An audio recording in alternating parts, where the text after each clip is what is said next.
जनता से जो वादे किए गए हैं उन वादों को पूरा नहीं किया गया है। लेकिन दरअसल हाईकमान जो है वो अपनी उलझनों से नहीं निकल पा रहा है, तो इनके उलझनों को कैसे सुलझाएगा? तो जाहिर सी बात है कि इससे कहीं ना कहीं पार्टी की छवि को तो जरूर नुकसान होगा। लेकिन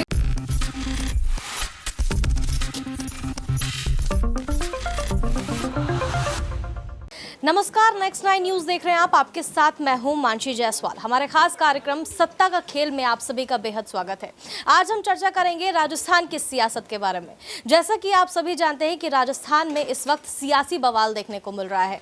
सचिन पायलट लगातार बगावती सुर अपनाते हुए नजर आ रहे हैं। इस वक्त वो अनशन करना शुरू कर देंगे। शाम को 5 बजे उनका अनशन जो है वो शुरू हो जाएगा। लेकिन अब अशोक गहलोत के खिलाफ जिस तरीके से बगावती सुर अपनाते हुए नजर आ रहे हैं, वो कहीं ना कहीं सचिन पायलट के लिए ही मुश्किलें बढ़ा रहा है। दरअसल ऐसा इसलिए क्योंकि जयराम रमेश का जिस तरीके से बयान कल सामने आया था, उससे कहीं ना कहीं ये साफ होता हुआ नजर आता है कि अशोक गहलोत के समर्थन में इस वक्त कांग्रेस पार्टी नजर आ रही है। सचिन पायलट को दरकिनार करने की कोशिश की जा रही है कांग्रेस पार्टी की तरफ से। ऐसे में सवाल यही उठ रहा है कि आखिरकार सचिन पायलट के पास आने वाले समय में क्या कुछ विकल्प नजर आते हैं।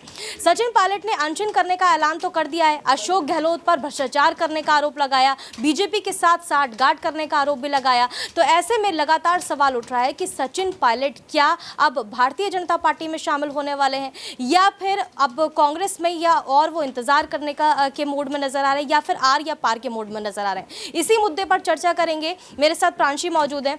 प्रांशी, लगातार ये बात कही जा रही थी, सचिन पायलट काफी समय से चाह रहे थे कि इंतजार भी कर रहे थे कि उनको मुख्यमंत्री पद का उम्मीदवार बना दिया जाए, लेकिन अब कहीं ना कहीं वो आर पार के मोड में नजर आ रहे हैं। अशोक गहलोत के खिलाफ उन्होंने भ्रष्टाचार का आरोप लगाया, अब वो अनशन पर भी बैठ रहे हैं। अनशन पर बैठने से आपको क्या लगता है कि उनकी समस्या का जो हल है वो हो जाएगा?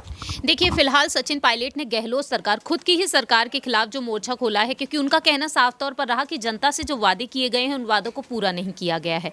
दूसरी ही तरफ गहलोत सरकार ने जिस तरीके से पुराना ही बजट पेश किया था, उस बजट से कहीं ना कहीं सभी को ये उम्मीदें थी। वहीं देखा जाए तो कांग्रेस पार्टी भी पूरे गर्व के साथ उस बजट को पेश करना चाहती थी, लेकिन गहलोत ने क्या किया, यहाँ पर पुराने बजट को ही पेश कर दिया। तो कहीं ना कहीं उनकी मुश्किलें और भी ज्यादा बढ़ गई। सचिन पायलट अब जमीनी स्तर से जुड़कर जिस तरीके से वह लगातार काम करते हुए देखे गए हैं, उस लिहाज से यहाँ पर जनता बार बार उनके समर्थन में मांग रख रही है। तो सचिन पायलट ने जो अब अनशन पर बैठने की ठान ली है, तो उसके बाद यहाँ पर हलचल इस वजह से भी तेज है क्योंकि बीते कुछ दिनों पहले गृह मंत्री अमित शाह ने जो बयान दिया, उस बयान के चलते भी देखिए जिस तरीके से यहाँ पर सचिन पायलट के जो बगावती सुर अब नजर आ रहे हैं, उनसे कहीं ना कहीं संकेत ये मिलना शुरू हो चुके हैं कि सचिन पायलट वाकई में कहीं ना कहीं नई पार्टी का गठन कर सकते हैं, क्योंकि हनुमान बेनीवाल ने उन्हें प्रस्ताव दिया कि अपनी नई पार्टी का गठन कर लें और वह मुख्यमंत्री पद की दावेदारी के लिए खुद को आगे कर सकते हैं। दूसरी ही तरफ देखा जाए तो मैदान में यहाँ पर बीएसपी भी है, क्योंकि बीएसपी से प्रदेश अध्यक्ष ने भी बयान दिया कि सचिन पायलट के लिए बीएसपी के दरवाजे भी खुले हुए हैं और पहले भी यहाँ पर देखा जाए सचिन पायलट का वह इंतजार किए हैं और भविष्य में भी वह उनका इंतजार करते हुए देखे जाएंगे। तो पायलट के लिए यहाँ पर देखा जाए बीजेपी खेमे को लेकर जो अटकलें तेज हुई थी, गृह मंत्री अमित शाह साफ तौर पर कहते हुए नजर आए, घुमा फिराकर उन्होंने बातें की थी। हालांकि उनसे सवाल ये पूछा गया था कि पायलट उनके संपर्क में है या फिर नहीं। अब ये देखा जाए, ये तो पायलट गुट और खुद पायलट ही बता सकते हैं, क्योंकि देखा जाए तो यहाँ पर अब सचिन पायलट जिस तरीके से अनशन पर बैठते हुए नजर आए, गहलोत सरकार के खिलाफ उन्होंने मोर्चा खोला है, क्योंकि उनकी बात यही रही है कि जनता से जो वादे किए गए थे उन वादों को पूरा नहीं किया जा रहा है। चाहे बात यहाँ पर वीरांगना को लेकर ही क्यों ना हो, क्योंकि हमने पिछले कुछ समय पर गौर किया जाए तो अशोक गहलोत बार बार तमाम मुद्दों के चलते काफी ज्यादा निशाने पर आए हैं। तो ऐसे में देखा जाए सचिन पायलट अगर यहाँ पर अनशन पर जिस तरीके से बैठते हुए नजर आए, क्योंकि उन्होंने प्रेस कॉन्फ्रेंस में साफ तौर पर अपनी बात रखी, तो ना सिर्फ और सिर्फ सीएम पद की दावेदारी के लिए, अगर यहाँ पर सीएम पद की दावेदारी के लिए वह खुलकर बात नहीं रख रहे हैं, तो प्रदेश अध्यक्ष है, महासचिव का पद है, ये तमाम ऐसे पद हैं जो सामने आ रहे हैं, लेकिन सचिन पायलट खुलकर आज भी नहीं बोल पा रहे हैं। लेकिन उनका कहना ये साफ तौर पर रहा कि जलीलियत आखिरकार कब तक सहनी पड़ेगी। तो सचिन पायलट पूरी तरीके से इस पार्टी में रहकर मान सम्मान चाहते हैं, जिस तरीके से उन्हें गद्दार कहा जाता है, निकम्मा कहा जाता है, ये बातें उनके लिए ना कही जाए, ऐसे शब्द उनके लिए इस्तेमाल ना किए जाए तो ज्यादा बेहतर होगा। बिल्कुल, सचिन पायलट के पास अभी ऑप्शन है कि प्रदेश महासचिव कांग्रेस पार्टी उनको बना सकती है। इसके अलावा यही सवाल उठ रहा है कि प्रदेश महासचिव बनाने पर क्या सचिन पायलट इस ऑफर को एक्सेप्ट करते हुए नजर आएंगे। इसके अलावा ये भी सवाल किया जा रहा है कि आखिरकार क्या ज्योतिरादित्य सिंधिया के नक्शे कदम पर चलने को मजबूर है इस वक्त सचिन पायलट, क्योंकि काफी इंतजार उन्होंने राजस्थान की सियासत में किया, लेकिन अब जिस तरीके का इंतजार खत्म होता हुआ नजर आ रहा है है, सचिन पायलट ने अनशन करने का ऐलान कर दिया। सवाल ये उठ रहा है कि क्या सिंधिया के नक्शे कदम पर चलने के लिए सचिन पायलट इस वक्त मजबूर हो गए हैं? यही सवाल हम कर रहे हैं। अबरार मेरे साथ मौजूद है।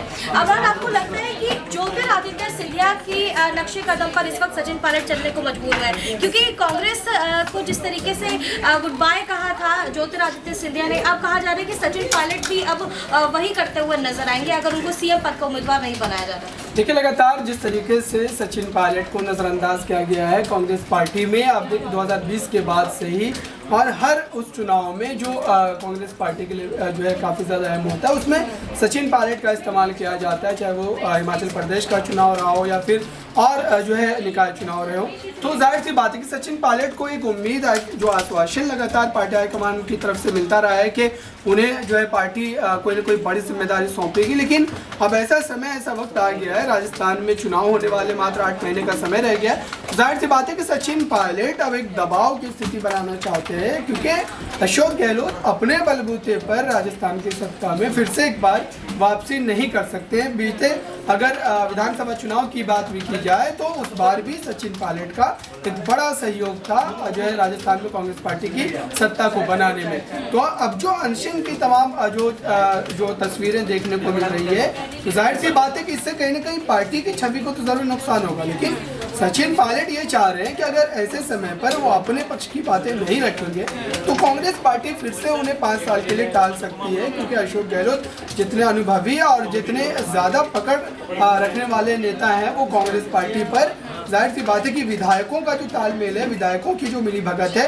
उससे फिर से एक बार वो सचिन पायलट को जो है बेदखल करते नजर आ सकते हैं। इसी वजह से कांग्रेस पार्टी हाईकमान पर एक दबाव बनाया जा रहा है सचिन पायलट के द्वारा इस अनशन को करके, और हो सकता है कि कांग्रेस पार्टी मजबूर भी हो सचिन पायलट को कोई ना कोई बड़ी जिम्मेदारी सौंपे। कांग्रेस पार्टी पर दबाव तो बनाया जा रहा है सचिन पायलट की तरफ से, लेकिन अभी परिस्थितियां जिस तरीके की सामने आ रही हैं, सुखजिंदर सिंह रंधावा का जिस तरीके का बयान सामने आया, उन्होंने साफ तौर पर कहा कि सचिन पायलट को ये कदम उठाने से पहले मुझसे बात कर लेनी चाहिए थी और राजस्थान के सीएम अशोक गहलोत से बात कर लेनी चाहिए थी। लेकिन सीधे तौर पर उन्होंने प्रेस कॉन्फ्रेंस कर दी और ये कह दिया कि जो वो सीधे तौर पर भ्रष्टाचार का आरोप उन्होंने लगाया। तो ऐसे में ये सवाल उठ रहा है कि सुखजिंदर सिंह रंधावा आखिरकार क्या जो उनका बयान सामने आया है उससे कहीं ना कहीं सचिन पायलट की मुश्किलें बढ़ती हुई नजर आती हैं। साफ तौर पर यह कहा जा रहा है कि कांग्रेस पार्टी जो है इस वक्त सचिन पायलट को दरकिनार करती हुई नजर आ रही है।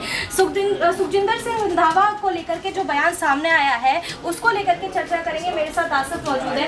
आसिफ, जिस तरीके की बातें निकल करके सामने आई, सुखजिंदर सिंह रंधावा ने ये बात कही कि पहले आपको प्रेस कॉन्फ्रेंस करने से पहले मुझसे बात कर लेनी चाहिए थी, अशोक गहलोत से बात कर लेनी चाहिए थी। लेकिन सवाल ये उठ रहा है कि जिसके खिलाफ मोर्चा खोल रहे हैं उसी से वो बात कैसे कर सकते हैं? अशोक गहलोत से कैसे बात करते हैं? जी शुक्रिया। देखिए, राजस्थान में जो हो रहा है वो दरअसल ये अचानक नहीं हुआ, ये आसे पासे पहले भी हुआ था।